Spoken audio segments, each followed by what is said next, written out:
All right, Zig coming in on the top 10 on the show, we have Chuck Smith. Chuck Smith is a New York-based documentary filmmaker, television producer, and author. Chuck's documentaries include Forrest Bess, Key to the Riddle. It came out in 1999. It features Willem Dafoe as the voiceover for Bess, and it's about the artist Forrest Bess. It's an incredible deep dive into this amazing, unique artist. In 2018, Chuck released a film called Barbara Rubin and the Exploding New York Underground. It is a biographical documentary about the 1960s experimental filmmaker and scene maker Barbara Rubin. This is an incredibly beautiful film.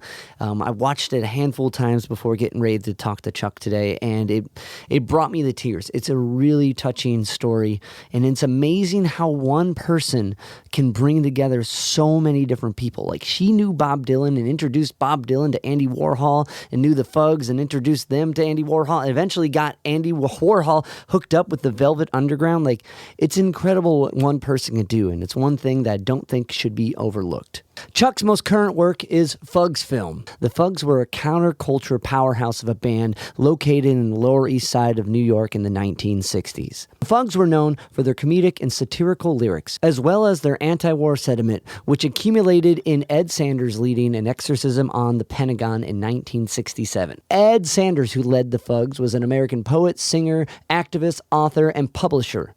He was just one of the many incredible artists who were in the Fugs. And if you have not heard the Fugs, turn this off, go listen to their first 3 records, come back, then check this out, then check out the documentary, A Fugs-Film.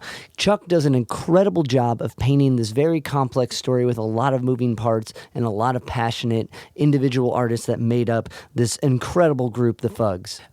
Through this conversation, we dive into what it takes to show the story, and Chuck does this incredibly. The Fugs-Film, the Barbara Rubin film, both moved me to tears, and I definitely recommend you check both of them out. Right now, the Fugs-Film has not found a streaming service yet, but if you go to Chuck Smith and follow him on his website and his medias, you can keep up with that. Barbara Rubin is on Canopy, which you can get through your local library, and the Forrest Bess film is available on Chuck's Vimeo, and you can rent it from there, all of which are great works of art. And Chuck does an amazing job of painting and highlighting how impactful and unique each artist was. So definitely check those out. Anywho, if you hear what you like, if you can rate, review, subscribe to the podcast, any of the podcast platforms, it helps me keep talking to amazing guests like Chuck and sharing their insight with you. Now, without further ado, this is my conversation with Chuck Smith. So I guess I wanted to start off with, when did film become your mode of expression? When did film become my mode of expression? Oh, that's interesting. Well, I started in TV, at public television, Channel 13. I don't know if you know the name Bill Moyers, or, way back when I was doing PBS type stuff. And then I got into more television documentaries like American Experience and stuff. And then when cable hit, then I worked for CBS News for a little bit on news magazines, like 60 Minutes, but it was the Street Stories with Ed Bradley. It was another show in the 60 Minutes vein when news magazines were exploding. So, I've always told stories with television, and can be kind of filmic, because the TV producer does everything. I would hire camera people and tell them how to shoot it and everything. So these are smaller stories, but they're still stories. And then I got into cable TV, doing series for National Geographic or Discovery Channel, reality TV, following pilots or following medical trauma life in the ER. I worked in ERs shooting when the cameras got small. So it's always like storytelling, but it was shorter and I could pick topics I liked, but it wasn't a deep dive into an interesting person. So the first person I did that with was my own film. When I had a break between something, I started researching this guy, Forrest Bess, who's a painter whose work really moved me in New York in 1988. And anyway, I started a film on that, and it took me 6 years because I was busy working everywhere else, but I finally finished that, and everyone loved it. And it was a good, obscure, I like to take people who not everyone's going to do a documentary on. Like I always say, anybody could do a doc on Muhammad Ali, but to do a doc on, a smaller person is a little more interesting and challenging. Now, you're not going to get the name recognition, but my film on Forrest Bess is still the only film on Forrest Bess, and my film on Barbara Rubin is still the only film on Barbara Rubin, and I pretty much think this will probably be the only film on the Fugs. So I try to pick a topic that I can like sort of feel comfortable knowing everybody, and you always get really lucky. Like a lot of the people with the Forrest Bess film have all passed away. Of course, it's been 20 years or more, 25. And same with Barbara Rubin. Jonas is gone. So I feel like I pick good time. And here, Ed Sanders is getting up there. But in a way, it was very similar to the Jonas Mekas experience because he helped me do the Barbara Rubin film. And, it's an older man who had a crazy life, great life, and is just sharing stories and things. And I felt like I caught Ed at a good time. I mean, he's still doing okay, but those were pretty strong interviews in the film, and he's a good talker. Yeah. So I try to pick. I got interested, I guess, almost first into film. I mean, I never wrote novels or wanted to do anything. I love music, so combining music and images is totally important. And, I'd done that with TV. And I always feel like the TV thing gave me a real heads up. I mean, a leg up on people because I also know the interest, of cliffhangers and keeping people very interested. I don't bore people. So a lot of people who do documentaries fall in love with their subject or they're coming from a different background. But coming from TV, I really try to keep it for a popular audience so that even if you never heard the Fugs, you might still enjoy the film. And I hope I keep it exciting because I get bored easily myself coming from television. No, and I think you definitely do that because like with the Frank documentary with Frank Bess, I was unfamiliar with him at all. I watched that completely blind and was completely blindsided by like, well, it's this this guy from Southern and like all these people are talking about him, and then it just gets wild, and I'm whoa, man, but still, like, you see this guy's, like, art, and you see, like, all this symbolism and all this stuff, and, like, to learn that was coming through his dream, you know what I mean? Like, it's completely fascinating. And, like, I was going to say, like, through, like, I guess, the medium of television and the being able to, like, kind of cut out all these like bits of like, because I gotta imagine within like someone like Frank and Barbara, there's like Forrest. It was Forrest. Damn, Forrest I keep saying Forrest. Okay. Fuck. Anyway, okay. but I gotta imagine with like Forrest and Barbara and the Fugs, there's so many like. It bounces everywhere. Like they're like Barbara was so involved with so many people, and like the Fugs did so many different things. Like even going through the Fug U book that Ed wrote. Like there's it's dense, and like someone like Ed has like he's like a Ian Mackay in a sense of like an archivist with everything there. Like, but so to be able to make these narratives as a through point, like I gotta imagine television definitely like led in that, but when you were siphoning through, like, and you can talk about either one of these three films, like through these points, like I guess what did you want to make sure to make like the check off that each was conveyed, like you know what I mean, like like as far as like making this narrative like of Forrest like the most clear it could be, or with Barbara, like. Well, I mean, think with each of them, they have what their art is. So with Forrest, it's like the paintings. And I know the ones that move me, and so I'm going to show a lot of paintings, and the letters. So his were very much into. He wrote these amazing letters, which people don't write anymore the way he did. It was very moving and powerful. So, and then I knew I got Willem Dafoe to read the letters, which was great. So very dramatic, dramatic voice, and so the story was pretty much there. I loved Jung, and I wanted to talk about collective unconscious. So anyway, it's the art to begin with. So with Barbara Rubin, it's the footage. So you have this one amazing film and then other little bits and pieces. So you want to show that.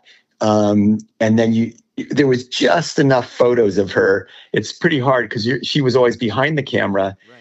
But there's just enough to tell the story, and even some footage of her.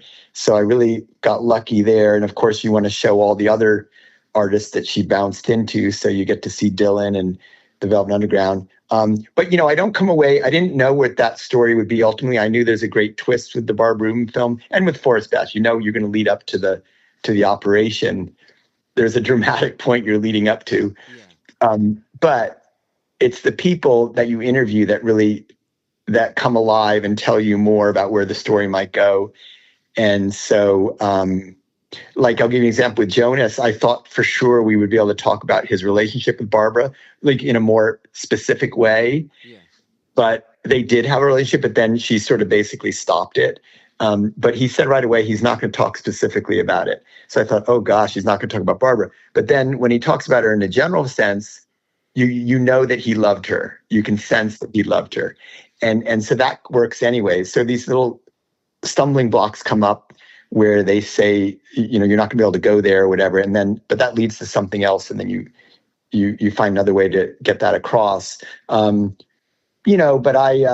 and then with the Barbara film, I also thought I almost brought myself into it, because I actually did go to Israel and met some of her children.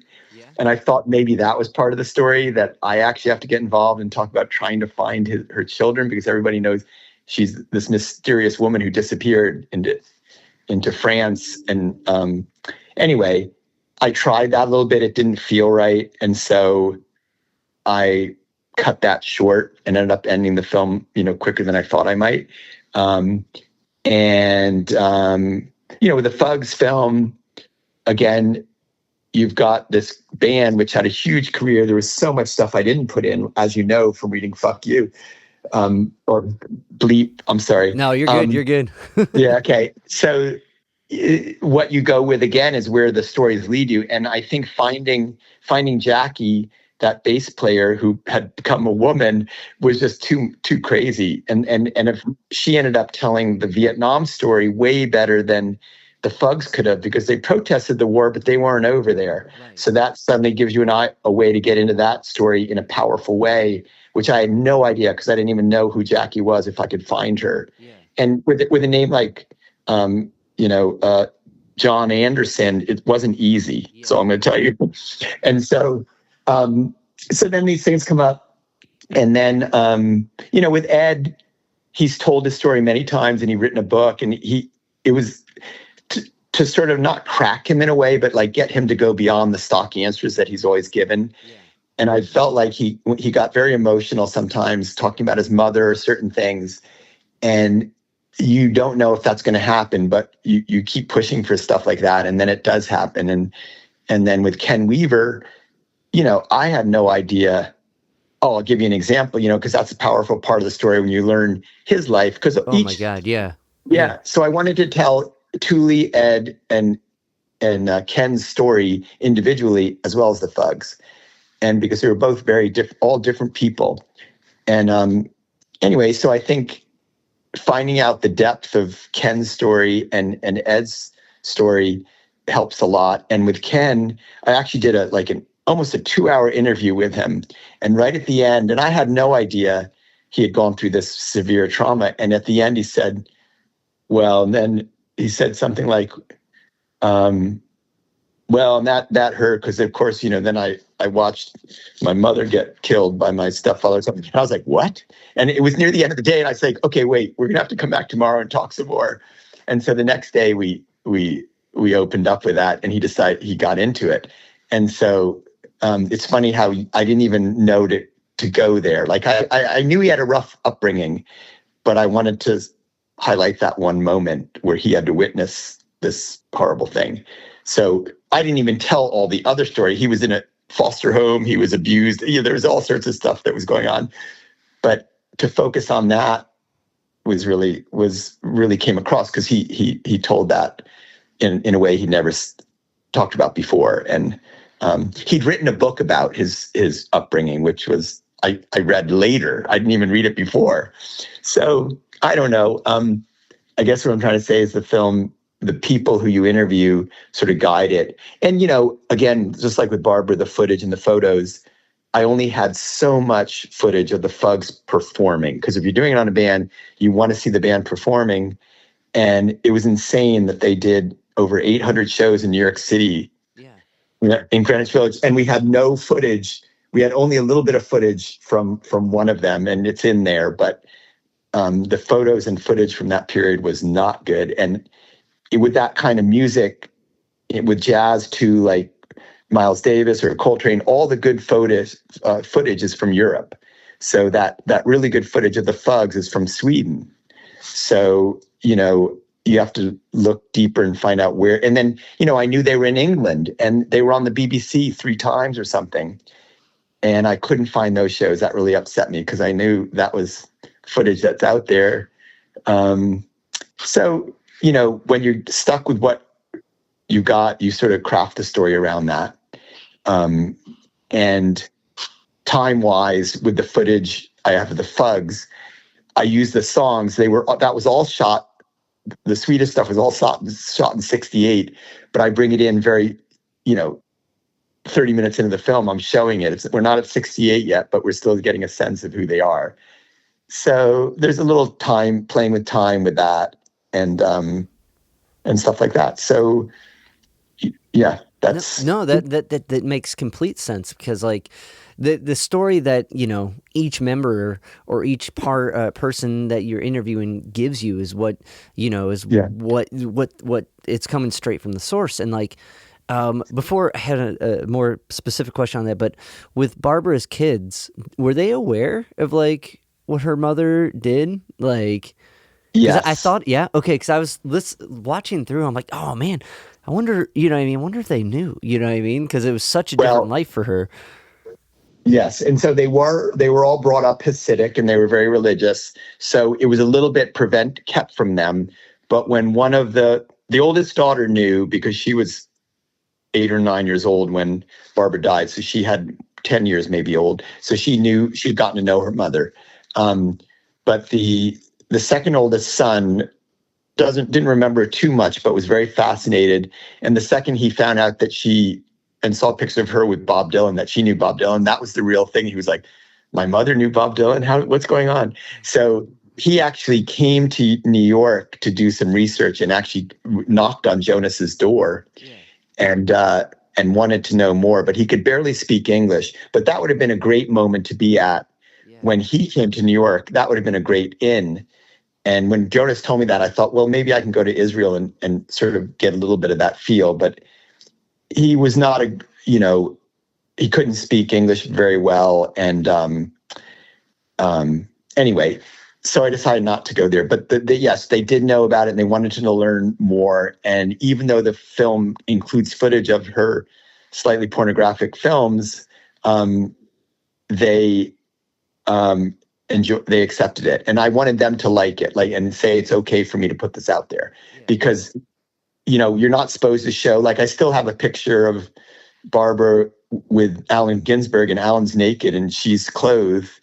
And he said, I never want to see that out there, because that's very much against the Hasidic religion to have a naked man with a Hasidic woman. So anyway, so you got to respect that a little bit. And but even these people who weren't supposed to ever watch that stuff and supposed to be kept from it, understood the sensitivity of it, and that had to be in there, and they liked the film, so that worked out. That's incredible. I bet that was eye-opening too, just to know how impactful their mother was. Yeah, actually, it might happen in the next month or so, but Jim Hoberman, who's in the film, who's a writer for The Voice and stuff, did an obit. I helped him do an obituary of Barbara that we just did in the last month or two. So in the New York Times is hopefully going to run one of these forgotten obituaries of Barbara, which would be great. I'll let you know if that happens. But that's incredible. Yeah, so she's getting a little more attention now, but partly the film and other things. And so I feel good about that. It really was looking at that period through the eyes of a woman, which is really interesting because it's a very male-dominated time,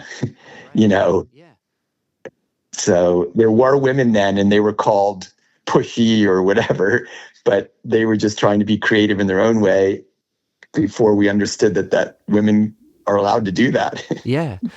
No, and just her, how confident she was and how she brought all these people together, and like just knowing that they're, you know, I mean, that's so badass. I was like, Yeah. how have I never heard of this person? And then like, also I want to say the little send off you made on your YouTube channel. I don't know if that was included anywhere else, but for Jonas was really beautiful. Oh, thank you. Like, keep singing. Yeah. That was. Yeah, you know, I did that that's an interesting story because it was an emotional time because the film had just been done. He watched it and loved it. And he was at one of the first screenings, the premiere in New York. And then I was taking it to Europe that January and February. And 4 days before I was supposed to show it in Amsterdam, he died. And I missed his memorial because I had to go to Amsterdam, and I felt like I had to do something. And so I had all the footage ready because it was all on my machine. And I thought, well, I'm just going to do a little.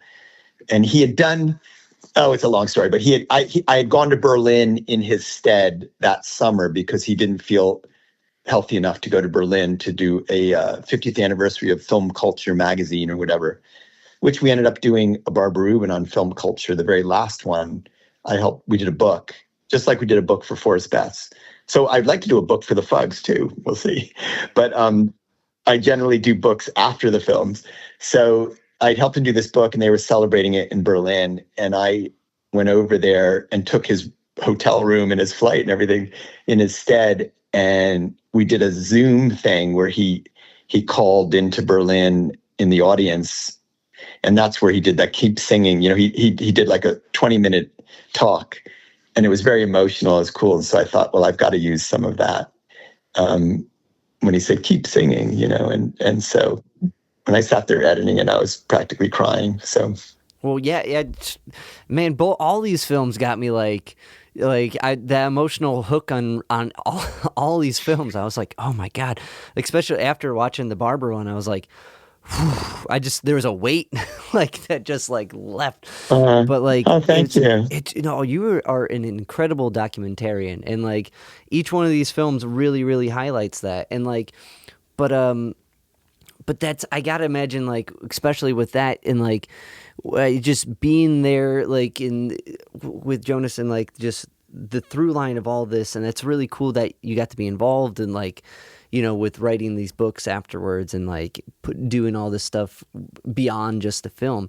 And I guess that leads to my next question with like, so when you come into a person like Barbara or a band like the Fugs, where there's all this history behind it, and like you meet these people and you start to hear their stories, how much research do you do going into it? So you're not like, because part of like, I feel getting people to talk about their history is a genuine interest in not knowing everything. You know what I mean? Like, so, or do you just like do you do that amount of research, know what they're maybe about to talk about, and just kind of like approach it in a way where it's conversational? Does that like, yeah. Okay. Yeah, no, I get it. I think, oh gosh, it's interesting. I think I get very lucky by picking people. Like, there are people, I'll give you, like, Gerard Malanga is a well-known person who could have talked about Barbara, but I really found people who had never talked. They weren't very well-known people. So they haven't been asked about this woman who they cared about deeply in 40 years, so 30 years or whatever. And so they're very excited to take part in it right away, because they were like, wow, I thank God someone's asking me about Barbara Rubin, because with Barbara specifically, everybody remembered her and had great stories to tell. So I already know that I'm getting fresh stories from these people. And I do some research. Some of them, Gordon Ball had written a book, so I knew some things. But yeah, I think it's the people who aren't well known that give you a different angle on things. So yes, Barbara knew some famous people, and why didn't we get Bob Dylan? We should have gotten Bob Dylan talking about Barbara. Well, it would have been interesting, but it would have distracted from the whole thing, and he would never going to say anything that's going to be much different than he says. He's in a Mavis Staples documentary. It's great. He says, "I love Mavis," whatever. But the real stories come from the people who haven't been asked about it and really don't get asked about a lot of anything.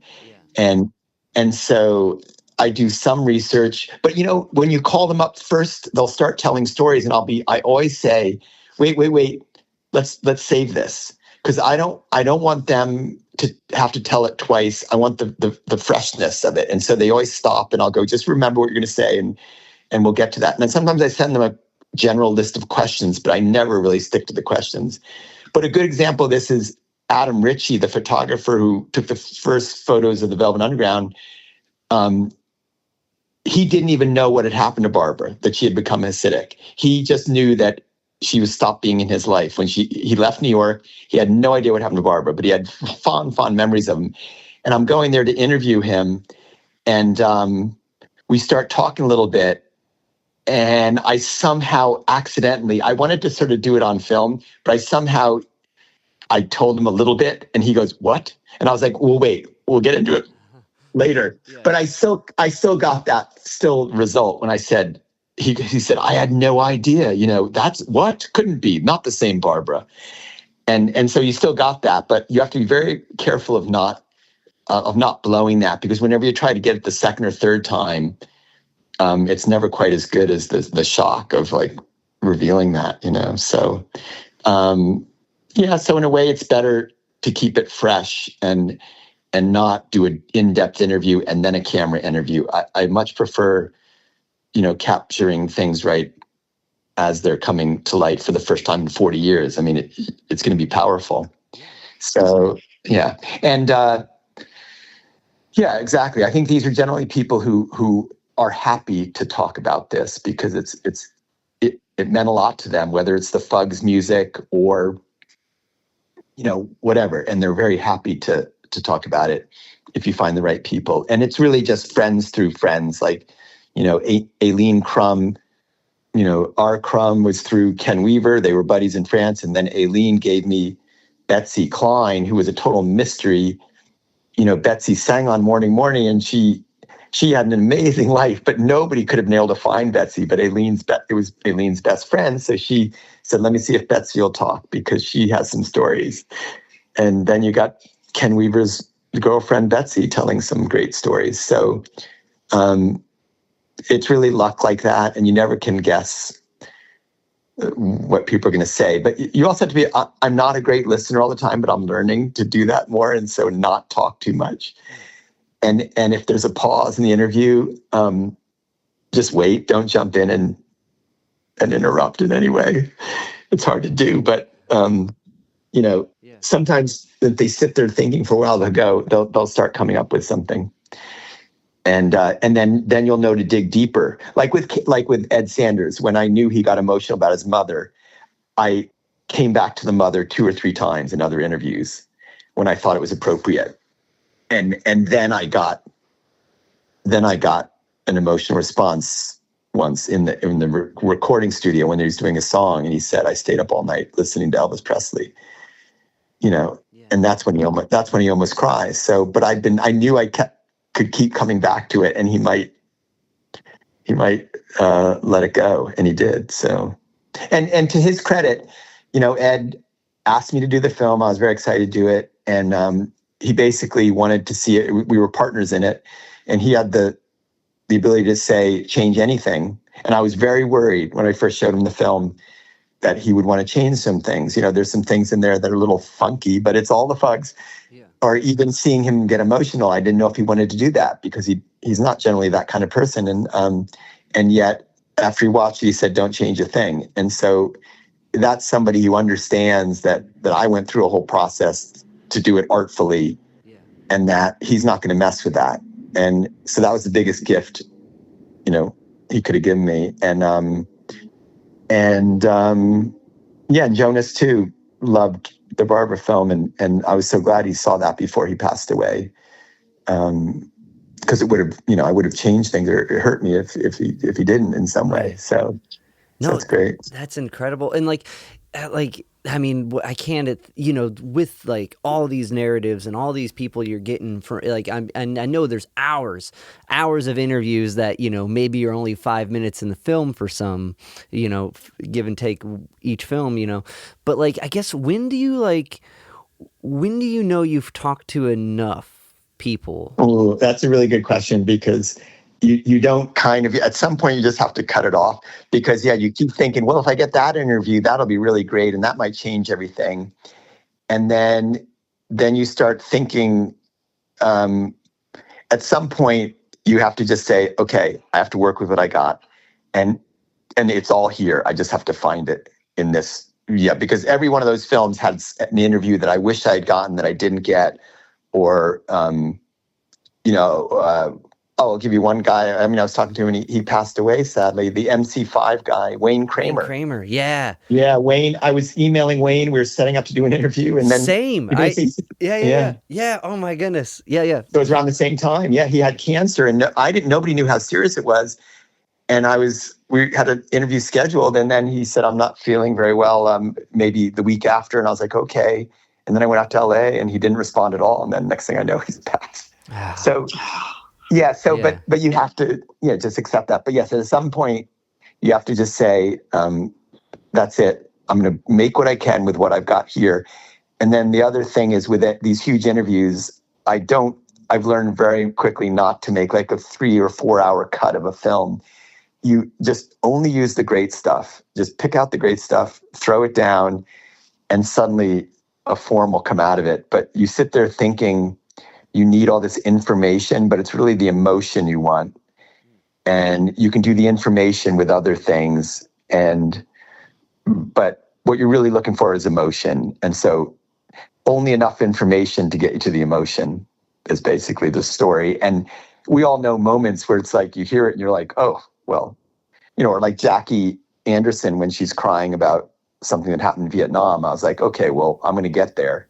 And we're going to somehow tell enough story to get to that point where she breaks down. Yeah, that was. Sorry. Yeah, no, that's it. So, so you know that, that's going to be in the film. I know that's going to be in the film. Where are we going to put it? And then it starts coming together. And I generally work in chapters where I'll think, this is a chapter about this is a chapter about that, and then find little interstitial segues to go from one to the other. So it's like a book almost, the films. Yeah. Yeah, and I definitely feel like it feels like that. Like with I guess, so kind of going back to those initial interviews then, though maybe they're not as like super planned, do you have like bullet points of like a kind of a through narrative to talk with all these different people? Or is it kind of just talking with all these people and, hey, they also talked about this part. They talked about this. This must have been a huge thing for these guys. You know what I mean? Like, right. And yeah, the answer is I always have my idea what I want the response to be. Like this, okay, I'm asking this question because I would love it if they say this. And we do that out of habit. And the answer is that rarely kind of happens the way you want it. And you have to that's why the interview quickly moves off the questions and more to where they're going. So yes, I write down questions and a couple things, topics I want to cover, but very quickly, what I think is going to be a big, long conversation, an important thing, will suddenly not be at all. And then suddenly another thing will come up that's way more important.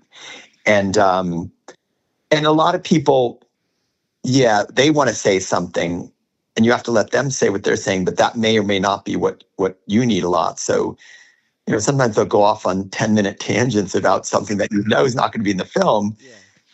And at some point you might have to say, well, let's get back over here. But I don't know. It goes along, and you have to be just a good listener and really make sure that they think you're paying attention and you're interested in what they're saying. And then something will come up. That's like great. But of course, I've done interviews that don't go anywhere, and then you're like your dream of what that was going to be like, it's nothing. So, I'll give you an example. At one point, I thought I wanted people to be shocked at their old bandmate, and Ken Weaver didn't know that Jackie had become a woman. So I set up a Zoom call. Like, I wanted Ken to come to Woodstock and meet some people, but that never happened. He didn't want to travel. But we did a Zoom call where Jackie and Ken see each other for the first time in 50 years. And the big reveal that he's dressed like, he's Jackie now, not John. And it didn't happen the way I thought it would happen. It was very sweet and fine, but I ended up not using it because it wasn't like the big moment that I wanted it to be. And yet I'm glad I did it because they had a fun time, and maybe it'll be a DVD extra. Yeah. Well, because I think I remember hearing. I also listened to a couple presentations that where Ed was on a Zoom call, and like I guess Ken kind of went off in a bunch of different directions, and and they weren't sure even where he was. So okay, but just the paint through the narrative is finding these moments, and then so I guess like when you're going through all the film, do you listen like just all the way through, kind of going back? Because I gotta imagine in the moment making sure like the volumes are checked, the mics are up, the cameras are on, blah blah blah. There's all this stuff going on to capture the interview. And is it more like a post for you, like going back and listening through, watching these interviews over again, like where you really start to get those like bits, or is it just immediately when you're in the room? Yeah, those emotions. Well, so things have gotten much easier now. Like with all the programs, you can actually get a full transcript. You can edit by the word in the transcript. It's in the you no longer have to print it out and everything. But in the old days, you would print out or even when you're reading it, if you're not listening to it, they might say something that you go, oh, that's important, interesting. And then you listen to the way they say it, and you're like, oh, no, it has no energy. And whereas something else that doesn't look good on the page will be said with a lot of energy, and you're like, oh, now they're fired up.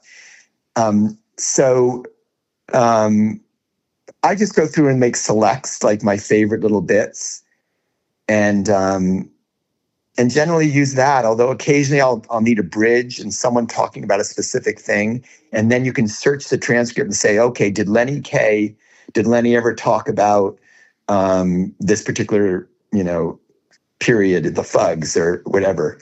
And you'll search it and you'll find him saying something about the political activism of the Fugs. And so you look for a bite. But I'll tell you, one interesting thing about that is that I really get tired of documentaries that, there's all the classic, oh, they were an amazing band. Oh, I never saw play guitar like Jimi Hendrix before. Like these, they celebrate, like the Sly Stone doc I generally like, but I felt like every doc starts with a little of that because you have to let people know how great they were. But then they usually come back at the end to it. And it's like, ugh, I've already heard all that. Yeah. So I had all these ending bites for the Fugs where it's like, man, they were so forward thinking. They really changed music, and their ideas are still reverberating in culture today. And there was nothing like the Fugs, and Ed Sanders a legend, and blah blah blah.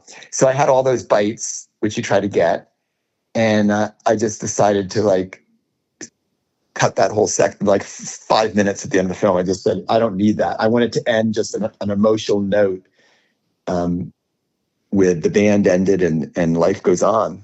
And so I felt pretty proud that I was able to cut all that, because I felt like sometimes if you interview, like with Sly Stone, they interviewed a lot of famous people and they wanted them all to be in the film, but you can't just put it in just to be a well-known person. You have to have something that adds to the story.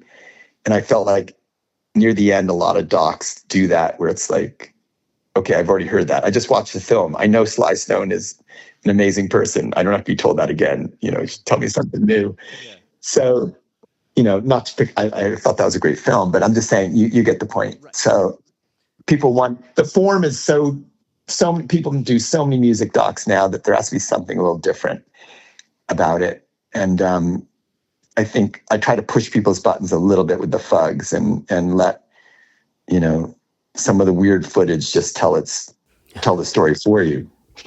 Yeah, and I think that's because that emotional note at the end, where they're listening to Tully's recording and they're all singing together, and they bring up how like they're bawling before, and like it's something like it's such a heavy moment. I think you served that moment like by keeping that like summary of "They're Awesome Again" out. I like that was an expert move, and like that like. Because you're right, because there's only so much of the film story you get to tell within this hour or so, and like you buy everyone in with that first hit. So I'm glad you kept it that way, because like, and it's same with like the Barbara film too. There was this like emotional hit at the end with just like, here's this amazing person, and then she's just gone, and like like, but that's what both, like I was saying, after watching both these films, I was just like, whew, you know what I mean? Like, that's a moving film. Like, so that was incredible. Well, incredible thank choice. you. Well, anything that can remind you of your own mortality is very good. And I love, actually, in the Forrest Bess film, one of my favorite things, someone says it like it in Barbara Rubin too. This woman in Texas says, Forrest was looking for something else. How can you live this life and gain all this knowledge and do all these things, and then suddenly you're gone? There had to be something more. There has to be something beyond. And I love that line, because yes, these people do all these amazing things, and then it's like evaporates. And so I think I like shining a light on that, and forgotten people, and who really did move people. And but everybody has their own way of moving people and doing these things. So we all have stories like that. And so anyway, like the Fugs music, I think has to be managed better. And I hope they start really working on getting it out there, because it wasn't managed too well. There's no legacy manager, and Warner Brothers isn't really managing it much. Rhino did one reissue. And so I feel like that other is great, that their music can get a second look. And I hope to do maybe a tribute album, or at least a soundtrack that'll highlight the songs that are in the movie that I think are really good Fug songs. So that I hope will happen, or a book or something beyond that. So the film is just getting going that way, the Fugs film. And I hope maybe it'll be streaming by July or August. I'm working on that. That's awesome. It definitely should be. It deserves to be. Not only just because of how awesome the Fugs are, but how well of a job you did telling that story. Thank you. Before leaving the Fugs, there was one at the beginning of near the beginning. There was an E.E. Cummins lecture about just being you are alone when you feel. Like I kept coming back to that little bit, but how much of that sets up each one of these guys, how did Ed mention E.E. Cummins, or where? No. Okay. So I have to say, when you're doing a film like this, it takes 5 or 6 years, and everything I listen to or hear or read, I think, is that relevant? And the number of things that I think is relevant is huge. And so I'll be clipping, and I'll taking little bites and clips. And honestly, at some point I forget what I clipped. And there's some clips that I really wanted to put in the Fugs film that I forgot I clipped that. But when I heard that E.E. Cummings, or some of the Timothy Leary album stuff about the psychedelics or whatever, I was like, oh, this is really relevant. And then you have a good recording of it. And, Ed liked E.E. Cummings, but it wasn't that would not have been, if I listened to Ed, I would not have picked E.E. Cummings. I would have picked another poet who's in there a little bit. What's his name? Anyway, Ed loved tons of poetry, but E.E. Cummings was nothing special. But what he said about, it's about being a poet and to feel something and to be unique or whatever it is, really struck me. And his voice is so good. And those lectures are amazing. So he had never really talked or written a book or anything except done poetry. But he went to Harvard. He was asked to go to Harvard and did 5 or 6 lectures, and they're called the non-lectures. And I love them. It's famous. And so when I first discovered that, I listened to all of it, and then I thought, oh, this particular part really pertains to Ed, who's a poet. So anyway, you're constantly, when you're doing a film like this, you're looking for little bits that'll fit in. And so the last thing I'll say about the Fugs is that the archival footage from the 60s, I knew a lot of that stuff from the Barbara Rubin, and I'm friends with a lot of the children of Rudy Burkhart or Jonas or Ken Jacobs, these famous filmmakers from the 60s who shot amazing stuff. So I had known that Rudy Burkhart had done some amazing films, and I see moments in the films and I'm like, oh, that's a great moment. And then you try to find where that footage can fit in the Fugs film. And so that really helps a lot too, the amazing archival footage, because I was thinking this can be a moment to get us from that period to that, or this can be a little clip. And there's so much great footage from the 60s that it's like shooting fish in a barrel. But a lot of that stuff is not seen. Like, I really try to find stuff that you don't see over and over again. So a lot of that stuff is extremely rare. Like my psychedelic Ken Brown friend, my friend Ken, who did the light shows. You know, everyone knows the Joshua light shows from the Fillmore East, but he did the light shows at the Boston Tea Party in Boston for Hendrix or the Velvet Underground or everyone. Oh, wow. And his stuff is even better. It's like amazing, because he actually shot real footage, Super 8 footage. It wasn't just oil on water. So I had access to Ken's footage, and I was like, oh my God, you know, this stuff is beautiful. So just put some music behind it, and it looks great. Yeah. That's incredible. Well, Chuck, man, I really appreciate it. No problem. I mean, because I just know you have a cut, right? Time. Yeah, I could give like 3 or 4 minutes, whatever. If you have another question. Well, I feel like I cut you off. I didn't want to cut off what you were saying. Oh, no, I'm done. I already forgot. It's all good. It's funny because like I was reading one of Ed's poetry books. I think it was like, I have like a collection. And there's this person on the cover, and it has to be his mother, now that you've brought up how impactful that is. Like, I'm trying to remember the name of the book. It's a book within the book, but like, but yeah, man, Chuck, I really appreciate your time and you sending me over the film and letting me watch it. And like, just, I'm a fan of your work, my friend. Well, thank you. So thank you. And I've heard, when you first reached out, I heard a couple of the things you did, which is great. I can't remember which, maybe it was the Bad Brain stuff or something. Oh, but cool. So that all sounded good. Yeah, keep on doing what you're doing. That's all great. Thank you. And and so keep in touch about that. And I'll keep you updated on when it's going to stream and all that stuff. Word. Cool. Awesome, man. Well, Chuck, you're the best, man. I really appreciate this. Thank you. You're great too. And I appreciate it. Keep in touch. All right, will do. Thanks, man.